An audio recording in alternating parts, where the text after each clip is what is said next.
Bonjour à tous de la part de Brunel, une fois de plus. J'avais une pensée à cœur, j'avais une petite exhortation pour ce soir. Ça s'intitule Ma vie ne s'arrête pas ici. Donc je vais premièrement rendre grâce à Dieu pour sa faveur, sa grâce, sa miséricorde, pour tous ses bienfaits dans nos vies. Et c'est vraiment un privilège vivre pour Dieu. C'est quelque chose que je ne prends pas pour acquis. Je sais que rien n'est bon en nous, mais c'est par sa grâce que nous continuons à avancer et faire son œuvre. Donc, on va prier et puis on va débuter notre exhortation dès ce soir. Seigneur, je te rends grâce, je remets ce moment entre tes mains, prends contrôle des rênes, que l'honneur, la grâce te revienne à jamais. Béni soit ton Saint-Nom, Père. Humilie-moi, Père, que tout ceci soit pour la gloire de ton Saint-Nom. Merci pour ta grâce, pour tous tes bienfaits. Avec action de grâce, tes prie au nom de Jésus. Amen. Les passages que nous allons lire en introduction, c'est les psaumes chapitre 90, les versets 12. Les versets 12, la Bible dit « Enseigne-nous à bien compter nos jours, afin que nous appliquions notre cœur à la sagesse. » Nous devons nous soucier d'apprendre les voies de Dieu. Nous devons demander à Dieu de nous enseigner à compter, à bien compter nos jours, sur cette terre, à appliquer notre cœur à la sagesse. Trop souvent, nous nous soucions de l'image que les autres ont de nous. Et parfois, on abandonne Dieu. Et ça, c'est une erreur fatale. C'est vraiment une erreur que nous commettons trop souvent. On se soucie trop de notre personnalité, de qu'est-ce que les gens pensent de nous. Parfois, même quand on est loin de Dieu. Je vais vous donner un autre passage dans le livre des 1 Corinthiens chapitre 6, et verset 12, la Bible déclare que tout m'est permis, mais tout n'est pas utile. Donc, chacun a des choix devant lui. Et servir Dieu, c'est un privilège, c'est une grâce. Nous devons nous approprier de cela, nous devons nous saisir de cette opportunité. Ça ne doit pas être comme un dérangement, ça ne doit pas être comme quelque chose de... Je ne sais pas moi comment vraiment le dire, mais ça ne devait pas être comme un fardeau en fait, servir Dieu. Par contre, ça devait être comme un privilège. Ça devait être vraiment un privilège. Et nous devons aussi savoir une chose, que lorsque ce n'est pas le cas, nous marchons trop souvent sans programme. Lorsqu'on n'est pas à mesure de bien compter nos jours sur cette terre, lorsqu'on n'est pas à mesure de voir ou appliquer notre cœur à la sagesse pour bien gérer notre temps, trop souvent on marche sans programme et trop souvent on n'arrive pas à accomplir grandes choses, tout simplement parce que les temps que Dieu met devant nous, nous l'utilisons de la mauvaise façon. Mais j'ai une bonne nouvelle pour vous. Dans Ecclésiaste chapitre 9, le verset 4, la Bible déclare qu'il y a de l'espoir, il y a de l'espérance pour tous ceux qui vivent. Et un chien vivant mieux vaut qu'un lion qui est déjà mort. Donc nous devons savoir une chose, tant qu'on vit, il y a encore de l'espoir. Et Isaïe chapitre 41, le verset 10, le Seigneur nous rassure qu'il est avec nous. Il dit, ne crains rien car je suis avec toi, ne promène pas des regards inquiets, car je suis ton Dieu, je te fortifie. Le Seigneur nous rassure qu'il est avec nous. Et dans 1 Corinthiens chapitre 9, le verset 27, la Bible nous parle du combat en fait. Le combat n'est pas fini encore. Paul dit, je traite durement mon corps, je les tiens assujettis, afin de ne pas être rejeté après avoir prêché aux autres. Et quand on lit encore 1 Corinthiens chapitre 6, les versets 19 à 20, la Bible nous montre que nous ne nous appartenons plus nous-mêmes, mais nous appartenons à Dieu et nous devons glorifier Dieu dans notre corps et notre esprit, car nous lui appartenons. C'est à cause du grand prix auquel nous avons été ressuscités. Et c'est là nous devons les mettre en pratique. Nous sommes des enfants de Dieu, nous devons servir Dieu. Et cela ne devait pas être comme un fardeau, comme je l'ai dit au départ. Et on va avancer encore un petit peu. Les chapitres 9 de 1 Corinthiens, c'est vraiment un chapitre très édifiant. Paul dit quelque part qu'il fait tout à cause de l'évangile afin d'y avoir part. Et cela devrait être notre attitude. Le monde actuel, ça va mal. Nouvelle après nouvelle, notification après notification. Mais qu'est-ce que les enfants de Dieu sont en train de faire dans ces temps-ci?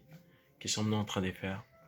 Sur nos écrans, dans nos familles, dans nos maisons, qu'est-ce que nous sommes en train de faire? Est-ce que nous sommes en train de propager la mauvaise nouvelle ou la bonne nouvelle? Parce que la parole de Dieu déclare qu'il faut, premièrement, que la bonne nouvelle soit prêchée. par toutes les nations. C'est ça la volonté de Dieu. Mais nous sommes aussi comme des non-croyants. On commence à avoir tellement peur que l'évangile est de moins en moins prêché par plusieurs personnes.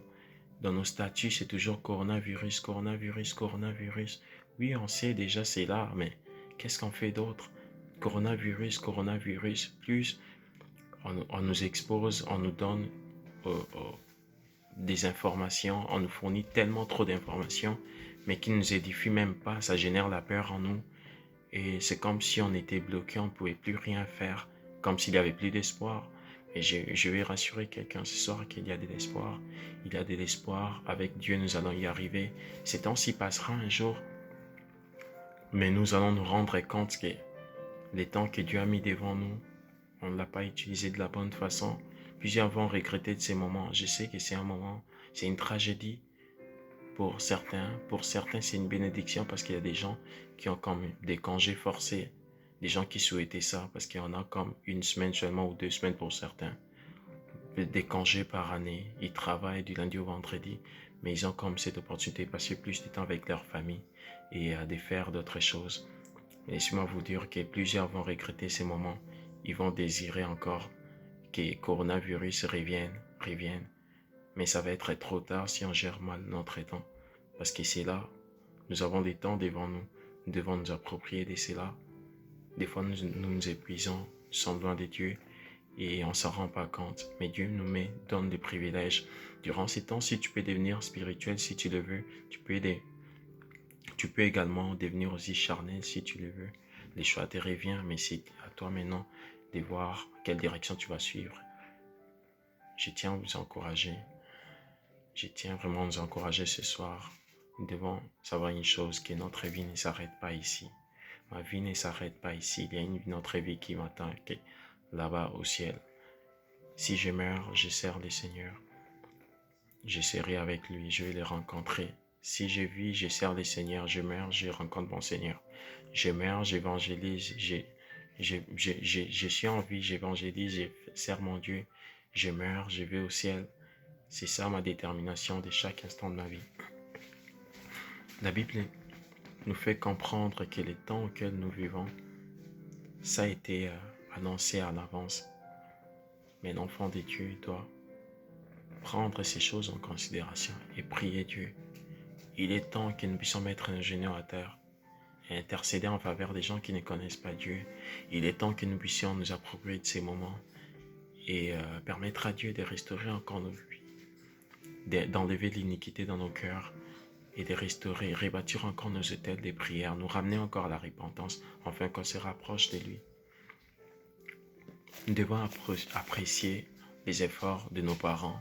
Nous devons apprécier les efforts de nos autorités, de ceux qui ont servi Dieu avant nous, de ceux-là qui ont marché dans les voies de Dieu avant nous.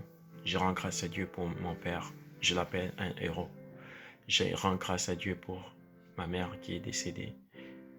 Et je rends grâce à Dieu d'avoir permis cela. Il sait pourquoi il avait permis.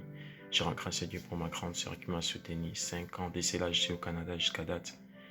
Et elle a fait beaucoup de choses pour dans ma vie. Et si je suis ce que je suis aujourd'hui, c'est grâce à elle. Et son mari également, ils ont fourni beaucoup d'efforts pour que je devienne un homme et que je devienne responsable. Et je rends grâce à Dieu pour nos pasteurs, nos dirigeants d'église. Je rends grâce à Dieu pour tous les saints de Dieu. Je rends grâce à Dieu pour toutes les personnes qui m'exhortent, qui m'encouragent dans les moments de difficultés. Je rends grâce à Dieu pour ces femmes qui ont intercédé en notre faveur. Si aujourd'hui nous servons Dieu, c'est par sa grâce et au travers de quelqu'un qui a prié, qui a dû prier pour nous, quelqu'un qui s'est privé de sa nourriture pour être en jeûne, pour prier en notre faveur. Et nous ne devons pas prendre cela pour acquis. Aujourd'hui, tu peux avoir un permis de conduire. Tu deviens autonome, tu as un bon travail, Dieu te bénit, tu gagnes de l'argent. Mais ne prends pas cela pour acquis. Ne méprise pas tes parents, ne méprise pas les gens qui étaient là avant toi. Mais sache juste une chose, que c'est la grâce de Dieu. Sois humble. Où sont les Joseph? Où on l'a fait des compliments, des éloges, on a dit qu'il avait la sagesse extraordinaire, qu'il pouvait interpréter les rêves, mais il a donné tous les crédits à Dieu.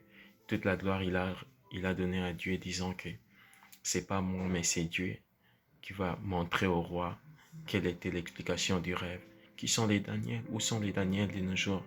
Ces gens-là qui étaient humbles, ces gens-là qui étaient tellement humbles, où on leur faisait des compliments, ils disaient que c'est la puissance de Dieu. Où sont ces apôtres encore de nos jours?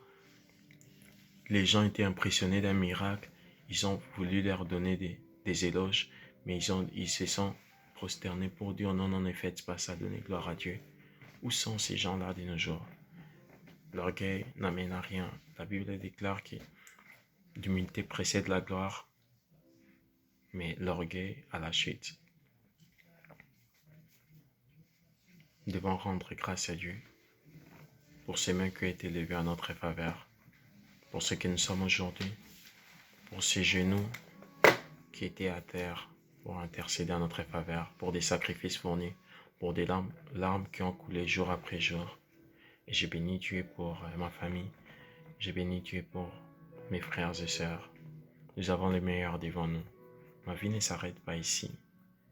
Et j'ai toujours une pensée en moi que ma vie ne se résume pas au travers d'un ministère quelconque.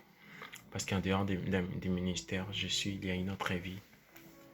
Si les frères Brunel, il fait l'évangélisation, c'est les frères Brunel, mais en dehors de cela, je suis une autre personne, ça sert à rien.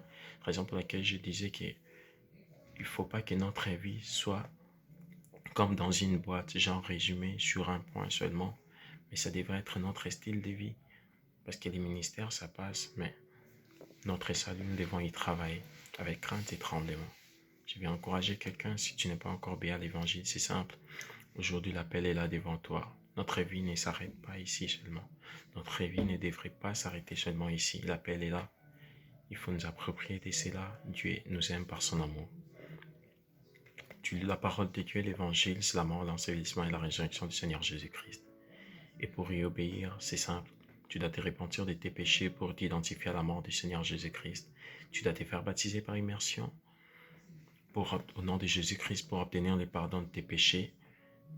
Et c'est alors que tu recevras les dons du Saint-Esprit avec l'évidence initiale de parler en d'autres langues, comme c'est écrit dans la parole de Dieu. Et ensuite, tu dois mener une vie de sanctification. Tu dois écouter les prédications, des enseignements sur la parole de Dieu, lire ta Bible à tous les jours, prier, développer une vie de prière, une vie d'intimité avec Dieu, afin d'être sensible à l'Esprit de Dieu. Donner à l'Esprit de Dieu contrôle sur ta vie.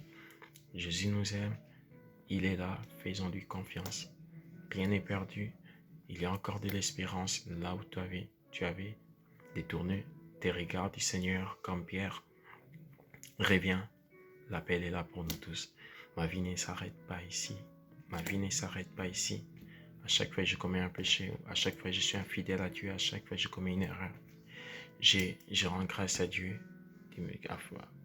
pour sa grâce. Je rends grâce à Dieu de m'avoir interpellé. Je rends grâce à Dieu à cause de son amour, du fait qu'il m'attire toujours à lui. Et notre vie ne devait pas se résumer sur un point quelconque, mais nous devons être à mesure de retourner à Dieu à chaque fois que nous tombons. N'endurcis pas ton cœur, mais fais-lui confiance, il t'aime. Il est ton Père. On va clôturer par la prière ce soir. Si tu te sens interpellé par ceci ou encouragé par ceci, ce que je t'ai demandé de faire, juste obéir à la parole de Dieu. Fais confiance à Dieu et rends les grâces. Seigneur, merci pour ta grâce. Que tout soit pour la gloire de ton Saint-Nom. Je te rends grâce pour ce moment, pour tout ce que tu as fait. Que l'honneur, la grâce te revienne à jamais. Seigneur, tu es grand, tu es redoutable. Père, ce n'est pas à cause de mes forces, mais c'est à cause de toi, Père. Fais grâce à quelqu'un, touche quelqu'un ce soir. Papa, ramène-nous encore à toi, Père. Aide-nous à annoncer l'évangile, Père. Enlève la honte dans nos vies, Père. Fortifie-nous, garde nos familles, garde nos demeures. Que l'honneur, la grâce te revienne à jamais. Fais-nous grâce de prier encore, de chercher ta face. Enseigne-nous, Papa, à bien compter, Papa, nos jours sur cette terre et appliquer notre cœur à la sagesse. Que l'honneur, la grâce te revienne au nom de Jésus. Amen. Que le Seigneur vous bénisse. On se revoit bientôt. Merci, bye.